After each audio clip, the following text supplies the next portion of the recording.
اور جبر کے ساتھ ہم سے ووٹ نہیں لے سکتے، ہم آپ کو ووٹ نہیں دیں گے۔ یعنی کہ 13 بندے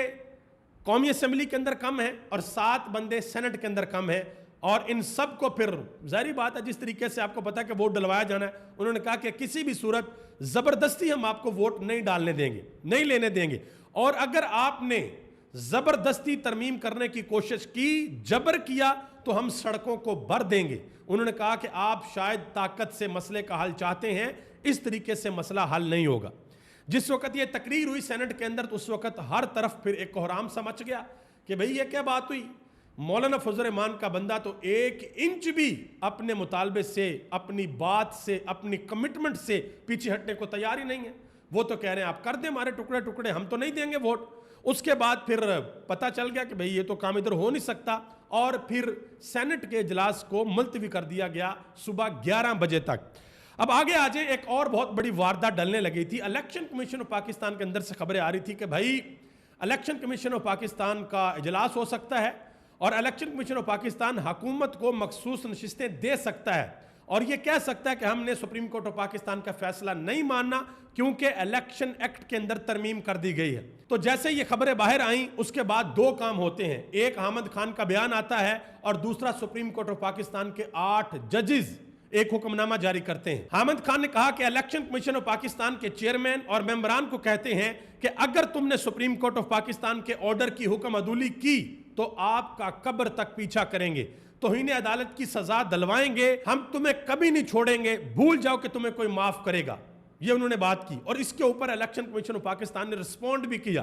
انہوں نے کہا جی الیکشن کمیشن اس قسم کی دھمکیوں اور ہتھ کنڈوں سے مرغوب نہیں ہوگا۔ یہ الیکشن کمیشن آف پاکستان نے ایک لمبا چوڑا جواب بھی دیا۔ پھر کیا ہوتا ہے، پھر سپریم کورٹ آف پاکستان کے 8 ججز، وہی 8 ججز جنہوں نے مخصوص نشستوں کے کیس میں فیصلہ دیا تھا کہ تحریک انصاف کی سیٹیں بنتی ہیں، انہوں نے کہا کہ الیکشن کمیشن آف پاکستان کو جو فیصلہ ہم نے سنایا ہے اسی کے اوپر من و ان عمل کرنا ہوگا، ادھر ادھر نہیں ہونے دیں گے۔ یعنی کہ ہاتھ پاؤں بالکل باندھ دیے ہیں اور یہ کہا کہ بھئی فیصلہ کرو، تحریک انصاف کو سیٹیں دو۔ تو اس کے بعد مسلم لیگ نون کے تمام راستے جو یہ سوچ سکتے تھے وہ سارے کے سارے بند ہو گئے۔ اور پھر بلاول بھٹو زرداری صاحب نے عوامی اجتماع سے خطاب کیا۔ خطاب کرتے وقت ان کی جو باڈی لینگویج تھی، جس طریقے سے وہ بات کر رہے تھے، آپ یقین کریں ایسا لگ رہا تھا کہ یہ بندہ انتہائی مجبور ہے اور ہر صورت یہ کام کرنا چاہتا ہے۔ بلاول بھٹو زرداری نے جو باتیں کی ہیں وہ میں ذرا آپ کے سامنے رکھتا ہوں۔ انہوں نے کہا کہ یہاں سے میں اسلام آباد جاؤں گا اور جا کر مولانا فضل الرحمان کے ساتھ ملاقات کروں گا، ایک آخری کوشش کروں گا، سمجھاؤں گا مولانا فضل الرحمان کو کہ آئیں بیٹھیں، اس آئینی ترمیم کو پاس کریں، ہم نے آپ کے ساتھ بہت سے کمپرومائز کیے ہیں، اور اگر مولانا فضل الرحمان نہ مانے، اگر مولانا فضل الرحمان پاکستان تحریک انصاف کو قائل کرنے میں کامیاب نہ ہوئے تو بلاول بھٹو زرداری نے کہا کہ پھر ہم پاکستان مسلم لیگ نون کے ساتھ مل کے اور ان کے ایکسٹرا ممبر کے ساتھ مل کے، یعنی کہ جو لوٹے ہیں جنہوں نے 63A کے فیصلے کے بعد اپنے آپ کو بیچا،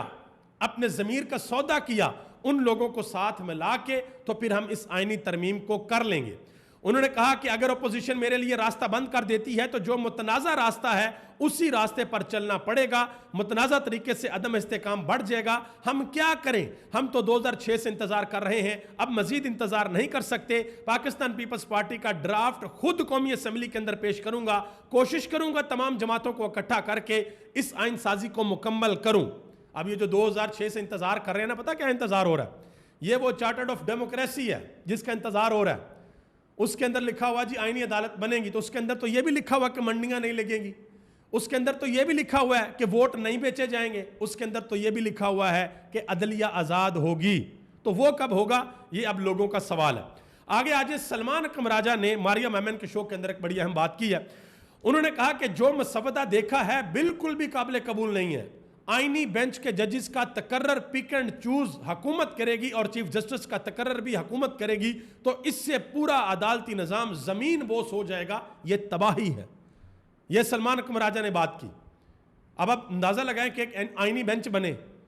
اس کا سربراہ کون ہوگا، یہ بھی حکومت نے لگانا ہے، اس بینچ کے اندر کون کون سے ججز ہوں گے، یہ بھی حکومت نے لگانا ہے، چیف جسٹس کون بنے گا، یہ بھی حکومت نے لگانا ہے۔ اس کے بعد رہ کیا جاتا ہے بھائی، اس کے بعد رہ کیا جائے گا، کیا وہ ججز وہ سب وہ انصاف کر پائیں گے جس کو حکومت خود لگائے گی؟ کیا وہ حکومت کے خلاف کوئی فیصلہ دے پائیں گے؟ یہ ایک بہت بڑا کوسچن مارک ہے۔ مزید سلمان اکرم راجہ نے کہا کہ کل رات کو بلاول اور شہباز شریف نے مولانا سے درخواست کی ہے کہ آئینی ترمیم میں ملٹری کورٹ کی گنجائش پیدا کی جائے، تو اس کے اوپر مولانا فضل الرحمان نے پرعزم انداز کے اندر کہا کہ ہم یہ نہیں ہونے دیں گے، ملٹری کورٹ ہم نہیں بننے دیں گے۔ یوسف رضا گیلانی سے آج صحافیوں نے سوال کیا کہ سر آپ ہاؤس کے کسٹوڈین ہیں، آپ کے لوگوں کو اغوا کیا جا رہا ہے، غائب کیا جا رہا ہے، تو یوسف رضا گیلانی آگے سے کہتے ہیں میری موجودگی میں ایسے کیسے ہو رہا ہے؟ تو اس کا جواب دیا صاحبزادہ حامد رضا نے۔ انہوں نے ایک شو کے اندر کہا کہ حکومت کہہ رہی ہے ہمیں پتہ نہیں ہے، ہم نے تو اغوا نہیں کیا۔ انہوں نے کہا کہ جس وقت ووٹنگ ہوگی تو اس وقت پھر یہ ہونا چاہیے کہ جو سینیٹرز ہیں اور جو ایم این ایز ہیں وہ مین گیٹ سے اندر آئیں، یہ نہیں ہونا چاہیے کہ وہ حکومتی گیلری کی طرف سے آئیں، ان کی پروٹیکشن کے لیے 30 40 بندے ان کے ساتھ ہوں، ان کی پرچھائی بھی کسی کو نظر نہ آنے دی جائے۔ یہ صاحبزادہ حامد رضا نے یہ بات کی ہے۔ مزید انہوں نے ایک اور بڑی اہم بات کی، انہوں نے کہا کہ عمران خان کے اپروول کے بغیر ترامیم پاس نہیں ہوں گی، اور اس بات سے مولانا فضل الرحمان نے بھی اتفاق کیا ہے کہ آپ جائیں اور جا کر عمران خان کے ساتھ ملاقات کریں۔ حامد میر نے ایک بڑی اہم بات کی ہے، انہوں نے کہا کہ مولانا فضل الرحمان اور دیگر کا جس مسودے پر اتفاق ہوا ہے اس میں ملٹری کورٹ کی شک نہیں ہے، لیکن مولانا اور پی ٹی آئی کو شک ہے کہ مسودہ قومی اسمبلی میں پیش ہوگا اور اس میں ملٹری کورٹ کی شک شامل ہو سکتی ہے۔ یہ بات حامد میر نے کی ہے۔ مزید حامد خان پہنچے ہیں، انہوں نے بھی رات کے اندھیرے میں مولانا فضل الرحمان کے ساتھ ملاقات کی ہے۔ انہوں نے کہا جی ہمیں صرف آئینی بینچ قابل قبول ہوگا کہ جو ٹاپ کے 5 ججز ہیں یا 7 ججز ہیں ان کا آئینی بینچ بنا دیا جائے، لیکن اس آئینی بینچ کے اندر جو ججز ہیں وہ حکومت نہیں لگائے گی۔ انہوں نے کہا جی پک اینڈ چوز نہیں ہوگا، حکومت نہیں لگائے گی، جس طریقے سے ہندوستان کے اندر ہوتا ہے اس طریقے سے پاکستان کے اندر بھی ہو جائے کہ جو ٹاپ کے 5 ججز ہیں یا ٹاپ کے 7 ہیں ان کا آئینی بینچ بن جائے، وہ آئینی معاملات کو دیکھ لیں۔ انہوں نے کہا کہ اگر کسی چمچے کو، انہوں نے امین الدین خان کا نام لیا، اگر کسی چمچے کو چیف جسٹس بنانا چاہتے ہیں تو ہم ایسا نہیں ہونے دیں گے۔ علی احمد کرد نے بھی ایک بات کی، انہوں نے کہا کہ منصور علی شاہ کوئی ہمارا ماما چاچا نہیں ہے اور نہ ہی ہمارا ان کے ساتھ کوئی تعلق ہے، لیکن اگر ان کو روکنے کی کوشش کی گئی تو ہم وکلا چپ کر نہیں بیٹھیں گے۔ منصور علی شاہ کی جگہ اگر کوئی اور چیف جسٹس آ گیا تو پھر اسٹیبلشمنٹ جو کہے گی ججز اس کے اوپر عمل کریں گے۔ اس کے علاوہ سپریم کورٹ کے سینئر رپورٹر ہیں ثاقب بشیر صاحب، انہوں نے ایک بڑی اہم بات کی ایک شو کے اندر، انہوں نے کہا کہ جسٹس منصور علی شاہ اگر ان کو یقین دہانیاں کروا دیتے تو 2 ہفتے پہلے ہی ان کا نوٹیفیکیشن جاری ہو چکا ہوتا۔ جسٹس منصور علی شاہ نے نہ تو کوئی ملاقات کی ہے اور نہ ہی انہوں نے کسی قسم کی کوئی یقین دہانی کروائی ہے۔ سینیٹر کامران مرتضیٰ نے قاضی فائزہ صاحب کو ایک مشورہ دیا، انہوں نے کہا جی قاضی فائزہ اب ریٹائرمنٹ کی عمر کو پہنچ گئے ہیں، ان کو چاہیے کہ عزت کے ساتھ استعفیٰ دیں،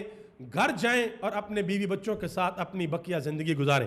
ناظرین کرام، کل کا دن پاکستان کی تاریخ میں انتہائی اہم دن ہوگا۔ ہو سکتا ہے آپ یہ میری ویڈیو صبح کے وقت سن رہے ہوں تو پھر یہ آج کا دن بنتا ہے، یہ انتہائی اہم دن ہوگا۔ دیکھنا یہ ہے کہ اڈیالہ سے کیا پیغام آتا ہے، آئینی ترمیم پاس کرنے کے لیے مہر لگائی جاتی ہے یا یہ کہا جاتا ہے کہ پہنچو ڈی چوک کے اندر اور احتجاج کرو۔